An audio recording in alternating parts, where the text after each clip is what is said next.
के वलियों के एक एक जुमले में वो नूर होता है, अगर दिल में उतर जाए ना तो फिर मरते दम तक सुरूर होता है और उसकी आखिरत सवर जाती है।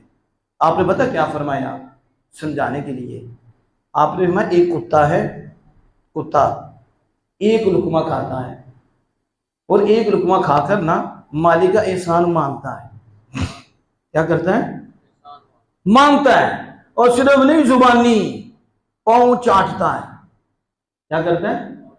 वो जूते भी मारे ना तो जूते भी खाता है उसके, उसका दरवाजा नहीं छोड़ता। क्या उसने उसे 50 साल पाला? क्या उसने उसे पैदा किया? पैदा भी नहीं किया। उसका बेटा भी नहीं, उसकी बेटी भी नहीं है, वो कुत्ते का बच्चा है, कुत्ते की नस्ल का है। लेकिन एक लुकमा उस कुत्ते के बच्चे को उसने खिलाया तो वो कुत्ते का बच्चा समझता है कि मेरा मालिक है, इसका मुझ पे एहसान है। तो जिसका एहसान होना वो अगर थप्पड़ लगा भी दे तो कोई बात नहीं, क्योंकि नेकी तो उसकी है।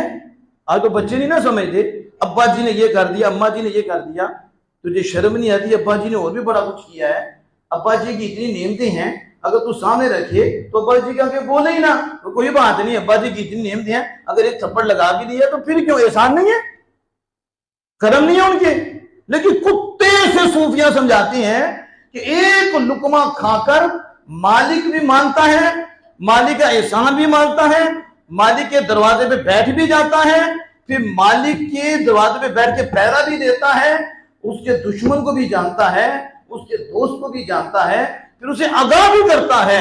और वो ये भी मुतालबा नहीं करता कि मुझे कोई कमरा बना के दो ताकि मैं कमरे में बैठूं, वो धूप में भी बैठा होता है। शहजादी फरमाते हैं वो एक कुत्ता होकर एक लुकमा खाकर वो मालिक नहीं बोलता, वो ये हजरत इंसान इतने खा कर आपको भूल जाता।